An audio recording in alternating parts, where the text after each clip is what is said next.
মাননীয় স্পিকার, আমি প্রথমে কৃতজ্ঞতা প্রকাশ করি মহান রাব্বুল আলামিনকে যে উনি অনেক প্রতিকূলতার মধ্যে, অনেক আলোচনা সমালোচনার মধ্যে আমার এই নির্বাচনে জয়লাভ করার সুযোগ দিয়েছেন।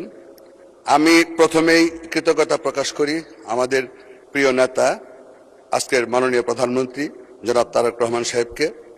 আমি কৃতজ্ঞতা জানাই আমার শেরপুর ৩ আসন এই শ্রীবর্দী ঝিনাইগাতীর জনগণ তথা ভোটার ভাই বোনদেরকে, যারা আমাকে বিপুল ভোটের ব্যবধানে চতুর্থবারের মতো এই সংসদে পাঠিয়েছেন।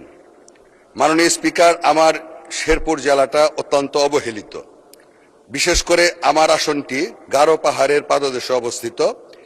এই আসনটিতে অনেক সমস্যা, সবচেয়ে বড় সমস্যা হাতি মানুষের দ্বন্দ্ব, যোগাযোগ ব্যবস্থার সমস্যা, ধর্মীয় প্রতিষ্ঠান, শিক্ষার হার কম, স্বাস্থ্যসেবা নাই বললেই চলে।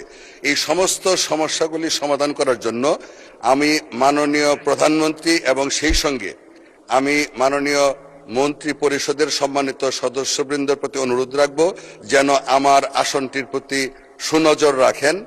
এই কথা বলে সকলকে ধন্যবাদ জানিয়ে, আবারও আমার এলাকার জনগণকে ধন্যবাদ জানিয়ে, অভিনন্দন জানিয়ে, কৃতজ্ঞতা প্রকাশ করে আমি আমার বক্তব্য শেষ করছি। আপনাকে ধন্যবাদ। আসসালামু আলাইকুম। ধন্যবাদ মাননীয় সদস্য। গারো পাহাড়ের পাদদেশে আমাদের কনস্টিটিউয়েন্সিটা, ওখানেও হাতির আক্রমণ হয়, টর্চ লাইট কিনে দিতে হয়েছে। তো আশা করছি আপনার এই বক্তব্য যেটা রেখেছেন মহান সংসদ সেটাকে অ্যাড্রেস করবে। ধন্যবাদ।